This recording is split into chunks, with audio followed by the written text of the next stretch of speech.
Selamat pagi sidang jemaat yang saya kasih dalam kasih Tuhan.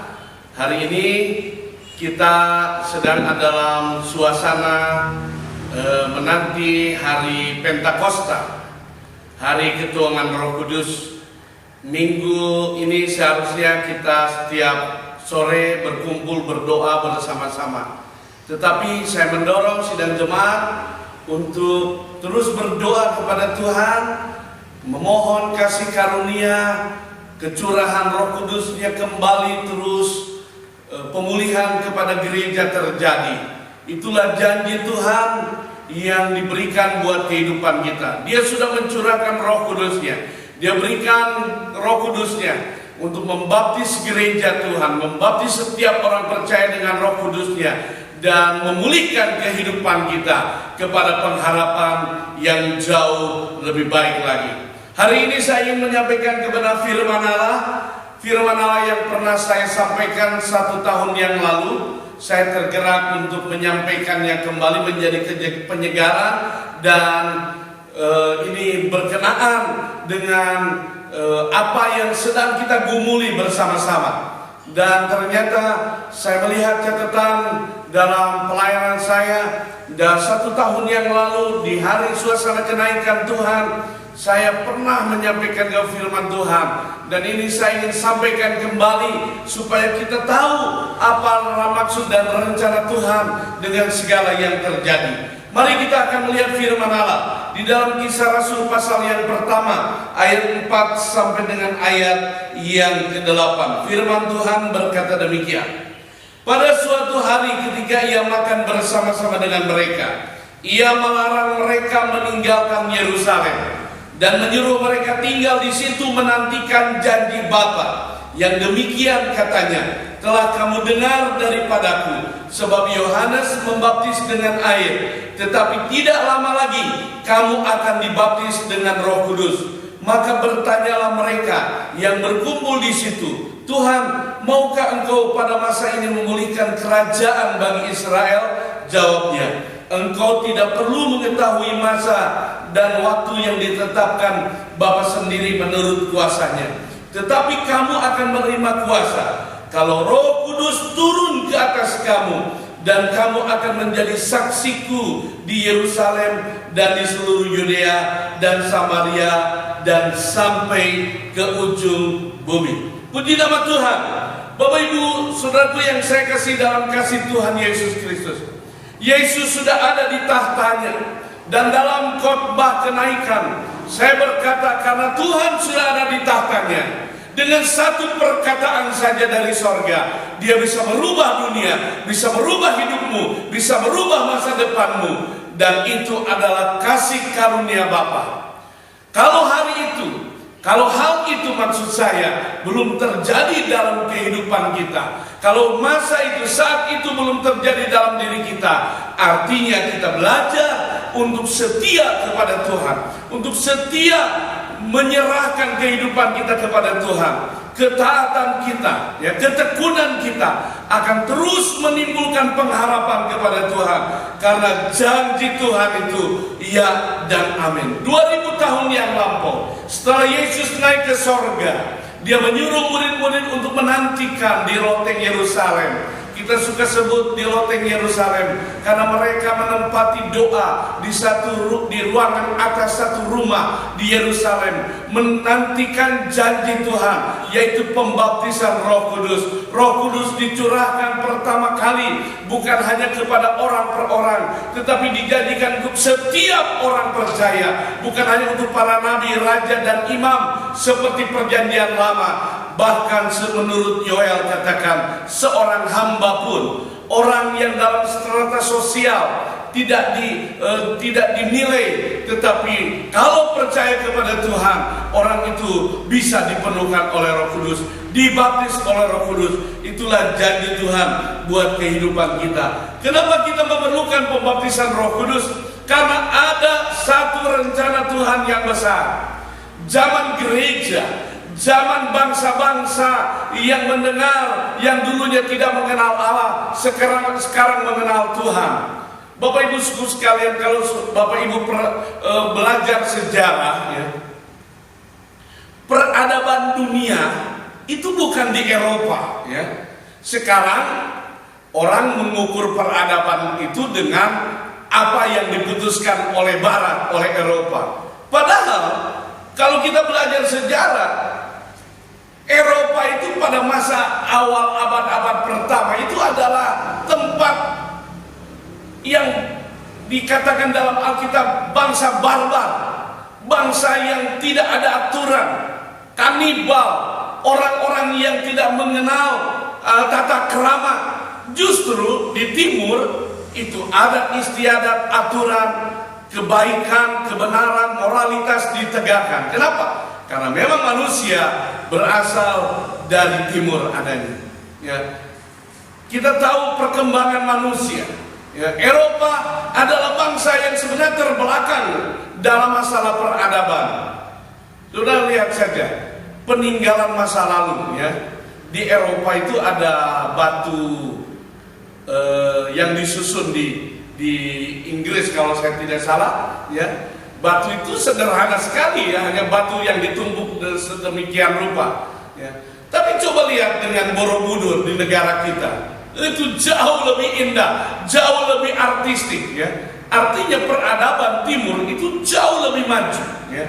Namun bangsa yang dulunya terbelakang begitu mendengar kabar Injil, Eropa berubah, Eropa maju, Amerika maju, dan berubah dunia sedemikian rupa. Hanya sayang, mereka justru sekarang meninggalkan kebenaran. Saya ingin katakan kepada Bapak Ibu Saudara sekalian, kehadiran kebenaran Tuhan, kehadiran jamahan dan rencana Tuhan dalam hidup gereja itu merubah dunia, ya. Kenaikan Tuhan itu mengajar kehidupan kita, janji-janjinya mengajar hidup kita tentang 3 hal penting dalam kehidupan kita. Setelah Yesus naik ke sorga, dia menyuruh murid-murid di loteng Yerusalem berdoa kepada Tuhan, menantikan janji daripada Bapa supaya mereka dibaptis oleh Roh Kudus. Dan pada waktu mereka mengalaminya, Bapak Ibu tahu di dalam Alkitab, di dalam Kisah Rasul pasal 2, kegerakan terjadi, gereja berkembang sedemikian rupa, gereja menguasai dunia, gereja berita Injil diberitakan ke seluruh dunia kepada bangsa-bangsa yang tidak mengenal Allah, dan sampai juga di bumi Indonesia ini. Kasih kemurahan dan pertolongan Tuhan ada menyertai kehidupan kita. Oleh karena itu, kenaikan Yesus ke sorga, kembali dia di tahtanya, dia mengatur dunia, dia mengatur gereja, dia mengatur kehidupan kita. Karena itu kenaikan Tuhan ke sorga mengajar kita tentang 3 hal penting, dan ini perlu diingat dalam diri kita. Yang pertama, kenaikan Yesus ke sorga itu adalah titik awal, momentum terhadap pendewasaan gereja. 3,5 tahun murid-murid diajar oleh Yesus, dan mereka gagal mengeksekusi, melakukan perintah Bapa di sorga, melakukan pengajaran Yesus. Tetapi setelah mereka diberikan kekuatan, kuasa Roh Kudus, mereka maju dan akhirnya Injil diberitakan di seluruh dunia. Tapi sebelum itu terjadi, gereja harus lebih dahulu dewasa. Sebelum kemuliaan gereja akhir zaman, gereja harus mempersiapkan kedewasaannya. Firman Tuhan katakan, murid-murid disuruh jangan meninggalkan Yerusalem, berdoa di Yerusalem, menantikan. Ini saatnya kita menantikan gereja dipermuliakan di akhir zaman. Ini saatnya gereja mulai mendekatkan diri kepada Tuhan, peka kepada kemauan Tuhan untuk menanti kedatangan Tuhan kali yang kedua. Dan sebelum itu terjadi, gereja akan dewasa, dipermuliakan lebih dahulu. Karena itu Bapak Ibu Saudara sekalian, sidang jemaat yang saya kasih dalam kasih Tuhan, mari kita mendewasakan hidup kita. Saya punya bahasa sekarang, percepat kedewasaanmu, latih ibadahmu, latih hidup beribadahmu. Justru di tengah-tengah pandemi, ibadah dirumahkan. Ini adalah pelatihan, ini adalah sekolah yang terbaik untuk kita belajar mendekatkan diri kita kepada Tuhan tanpa kehadiran seorang pendeta, tetapi engkau di rumah masing-masing datang kepada Tuhan, belajar walaupun tidak di gereja, engkau menghormati ibadah, belajar walaupun tidak di gereja, engkau menghormati hadirat Tuhan, merasakan pertolongan dan kemurahan Tuhan, bahwa kegerakan itu bukan di gedung gereja, tetapi dalam hidupmu, dalam hatimu, di rumahmu, di mana saja, pada waktu Roh Kudus bekerja di dalam hidup kita. Ini adalah momentum pendewasaan gereja, kenaikan Yesus ke sorga, menjadikan murid-murid sadar apa yang harus mereka lakukan. Taat kepada Tuhan. Mereka menantikan Yesus dengan setia di loteng Yerusalem. 120 murid yang tadinya begitu banyak yang melihat Yesus bangkit. Rasul Paulus mencatat 500 orang lebih melihat Yesus bangkit. Tapi yang setia 120 orang di loteng Yerusalem. Dan pada waktu itulah mereka akhirnya di hari Pentakosta menerima ketuangan Roh Kudus, menerima kegerakan awal gereja Tuhan. Dan kiranya hujan awal dan hujan akhir terjadi kembali di gereja Tuhan. Dan itu hanya terjadi buat jemaat yang senantiasa berharap, menantikan, dan siap melakukan pendewasaan diri, melatih hidup dekat kepada Tuhan dalam keadaan apapun, mencintai Tuhan dalam keadaan apapun, merasakan hadirat Tuhan dalam situasi apapun. Yang kedua, saudara, yang terpenting daripada kenaikan Tuhan di sorga, Dia berjanji dan setiap orang harus mengalami janjinya. Ya, oh, Tuhan Yesus berjanji dan setiap orang harus tinggal di dalam janji Tuhan dan merasakan janji Tuhan.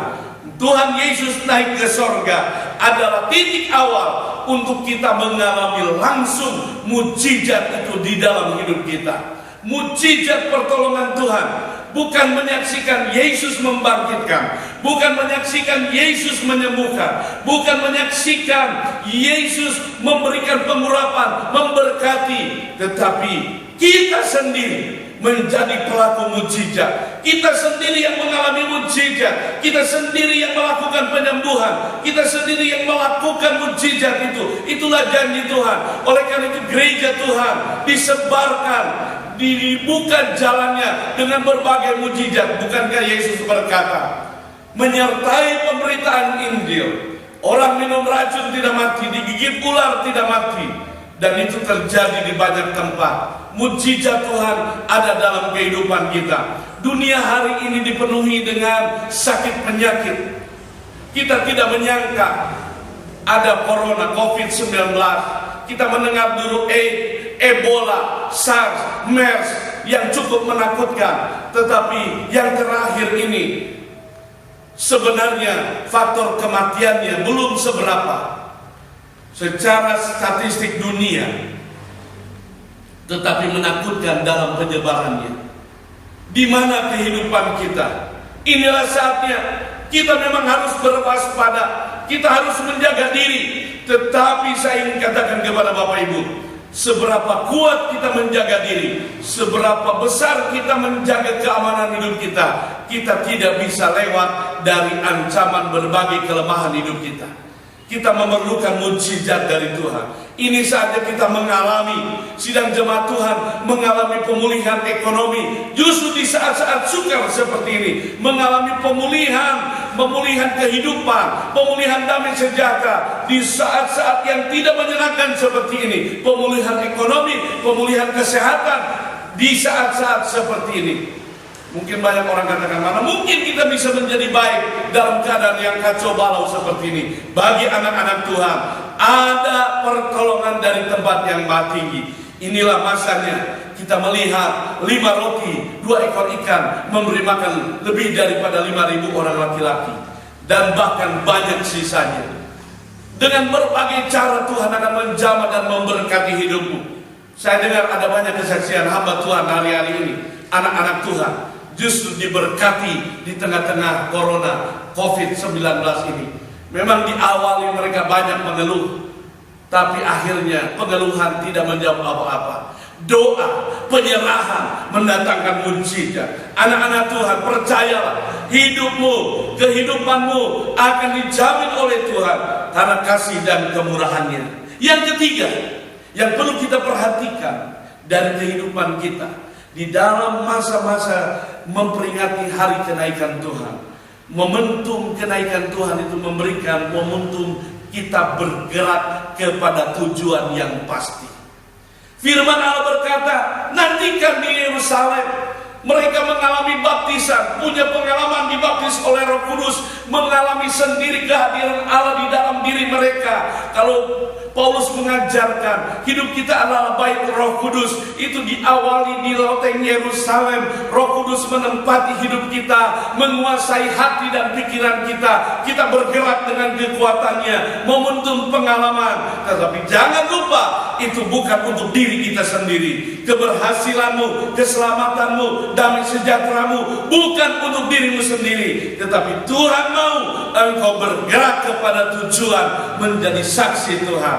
Dari Yerusalem engkau akan pergi kepada ke Yudea dan akhirnya Samaria dan ke ujung bumi. Maksudnya, Bapak Ibu Saudara sekalian, kita jangan nikmati sendiri, kita harus bergerak keluar, bersaksi. Mari saksikan pengalaman engkau dengan Tuhan di masa-masa pandemi, di saat-saat ibadah di rumah-rumah tangga, di rumah masing-masing. Saya percaya ada pertolongan, ada berkat Tuhan. Mari rasakan kemurahan Tuhan, alami. Tuhan katakan, walaupun kami tidak di gereja, walaupun kami beribadah sendiri melalui media sosial, melalui media elektronik, tapi kami percaya hadirat mujizat tetap ada, dan kau mengalami dan kau bersaksi kepada orang lain bahwa Tuhan tetap sama dulu, sekarang, sampai selama-lamanya. Dalam situasi dan keadaan apapun, Tuhan tetap sama dan kuasanya. Yesus tetap sama, kuasa kemurahan dan ajaibnya. Bergerak saudara, bergerak menjadi saksi, bergerak menjadi tangan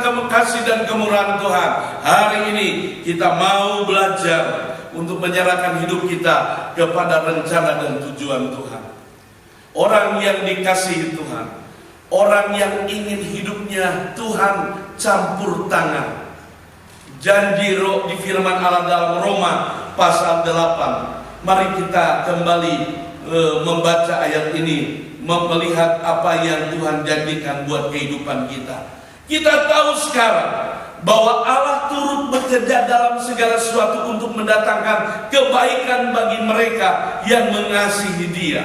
Sesuatu janji yang indah. Tuhan campur tangan untuk ekonomimu. Tuhan campur tangan untuk kehidupan rumah tanggamu. Tuhan campur tangan untuk masa depanmu. Tuhan ada di setiap pergumulan hidupmu. Bukankah ini janji yang sangat indah?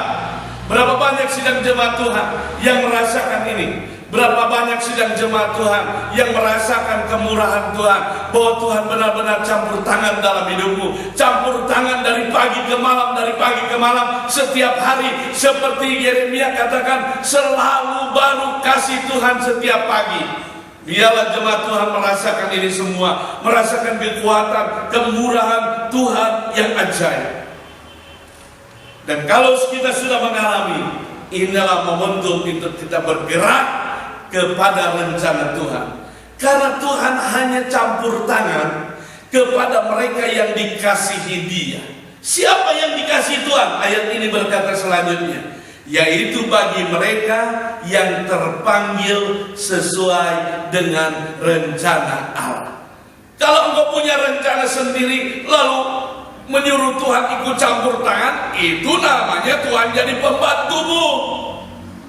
Kalau engkau punya rencana sendiri lalu minta Tuhan menolong hidupmu, itu artinya Tuhan menjadi pegawaimu, Tuhan menjadi budakmu, Tuhan menjadi budak keinginanmu. Kita tidak boleh seperti itu.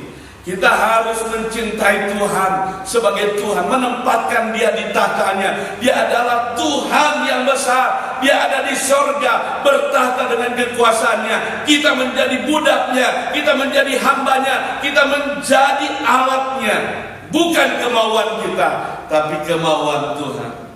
Dan kalau kita bergerak menurut kemauan Tuhan, Tuhan bilang, Tuhan berjanji, Tuhan mengatakan janjinya buat kita, Dia akan campur tangan. Tuhan menyuruh orang Israel dobrak tembok Yeriko. Kalau Tuhan menyuruh, pasti jadi. Yosua berkata, ayo maju. maju aja, masuk saja. Mereka lupa bahwa Tuhan yang mengaturnya, bahwa Tuhan yang membuatnya, bahwa Tuhan yang melakukannya. Sebenarnya mereka masuk saja, tapi karena mereka menganggap itu adalah rencana mereka, keberhasilan mereka, maka justru kegagalan yang ada. Begitu di bawah pemerintahan kepemimpinan Yosua pada akhirnya, setelah yang memberontak kepada Tuhan mati binasa selama 40 tahun berkeliling mengitari sekitar tanah perjanjian, Yosua mengajak orang-orang yang lebih muda untuk taat kepada Tuhan. Mari maju, tembus sesuai dengan janji Tuhan. Apa yang mereka lakukan? Peperangan yang paling lucu di dunia. Kalau orang mau perang, siapkan alat perang, siapkan persenjataan, siapkan orang-orang hebat.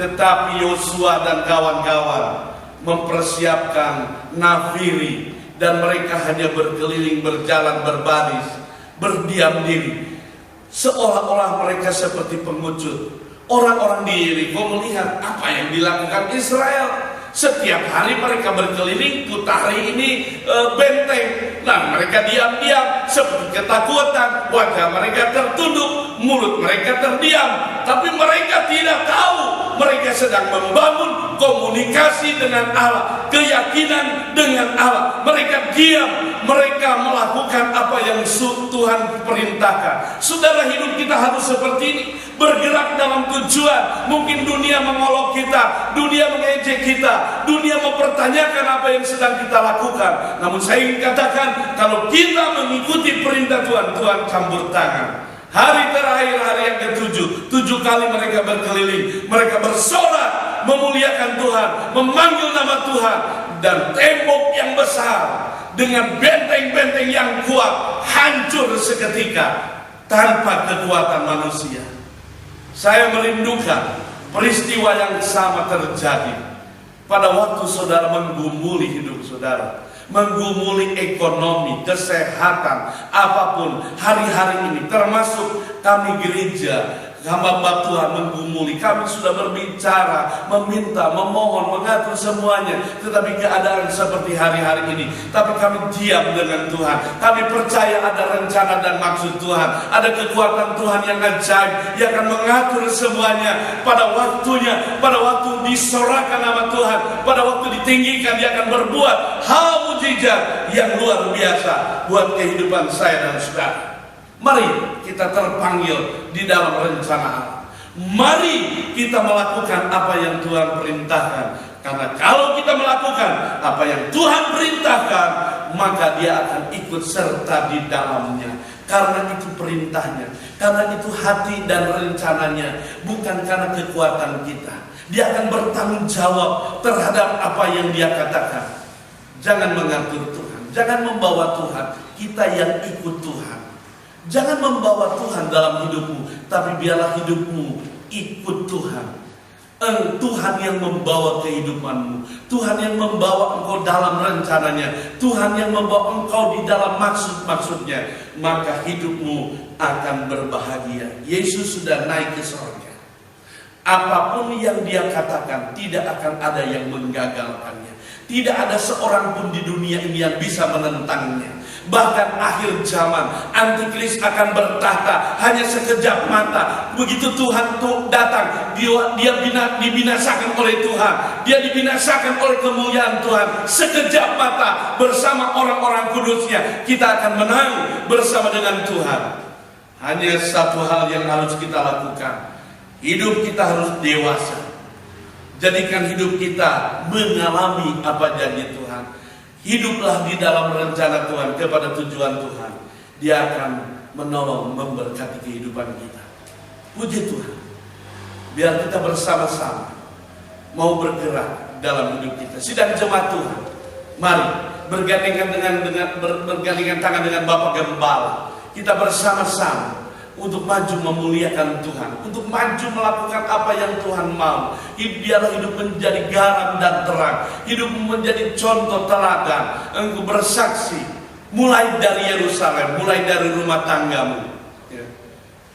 Selama beberapa minggu kebaktian di rumahku, lihat di sebelah kanan kirimu, Jangan-jangan suamimu tidak ada di situ. Jangan-jangan istrimu, anakmu tidak ada di situ. Jangan-jangan ada anak cucumu yang tidak ada bersama-sama dalam ibadah. Itu beban hidup kita. Yerusalem harus dipulihkan. Setelah itu mari kita bergerak ke Yudea. Kita lakukan janji Tuhan, Samaria dan ke ujung bumi. Dan Tuhan akan memberkati kehidupan kita. Mari pulihkan hidup kita bersama dengan Tuhan. Makin hari makin dewasa. Dan kalau kita sujud di altarnya, kalau kita menyerahkan hidup kita kepada rencananya, Dia akan merubah kehidupan kita. Dia akan bekerja dalam kehidupan kita. Mari kita datang kepada Tuhan. Kita sembah Dia, kita muliakan namanya. Nama Tuhan dipuji, diagungkan. Bila hati terasa berat, seorang pun tidak mengerti hidupmu, Dia akan bekerja dan menolong hidup kita.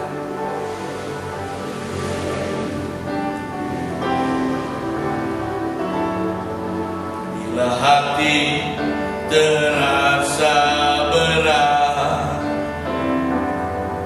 tak seorang pun mengerti bebanku. Ku tanya Yesus, apa yang harus ku buat? Dia berfirman, mari datanglah. Dia selalu pedulikan aku. Ku datang Yesus, Dia pikul segala bebanku. Haleluya. Sujud di altarnya, ku bawa hidupku. Ku terima anugerahnya. Dia ampuniku dan bebaskanku. Dia ubah hidupku.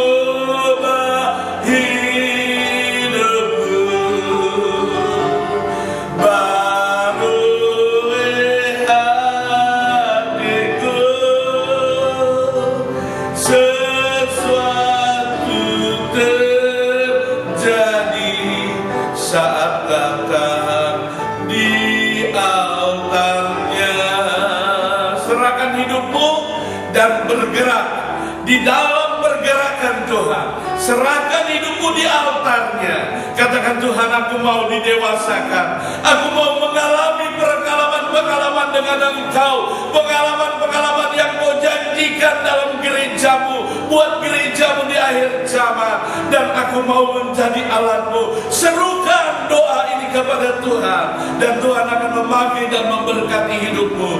Kita akan pujian ini sekali lagi. Dan di akhir pujian ini, salah seorang jemaat Tuhan, salah seorang anggota keluarga, atau mungkin kepala keluarga akan berdoa supaya Tuhan memakai rumah tangga yang ada, hidup pribadi-pribadi kita menjadi alat Tuhan yang heran. Katakan, di saat-saat terberat dalam hidupmu, aku datang kepada Tuhan, sujud di altarnya, dan kita percaya Tuhan menjamah memberkati hidup kita. Haleluya.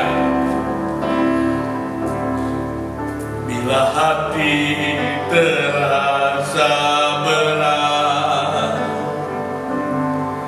tak seorang pun mengerti bebanku.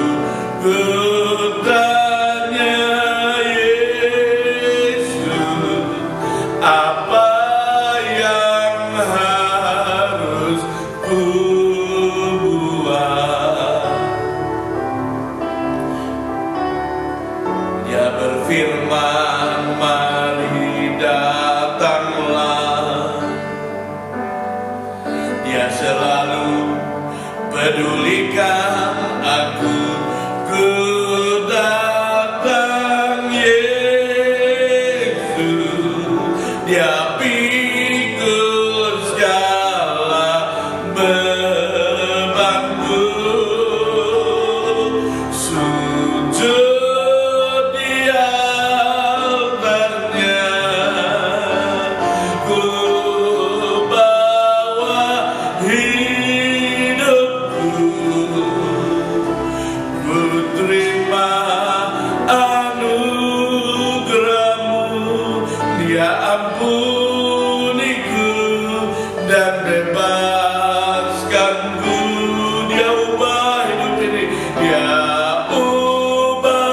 hidupku, haleluya, barui hatiku, sesuatu terjadi saat datang di anaknya. Haleluya. Tuhan baik buat hidup kita. Silakan berdoa.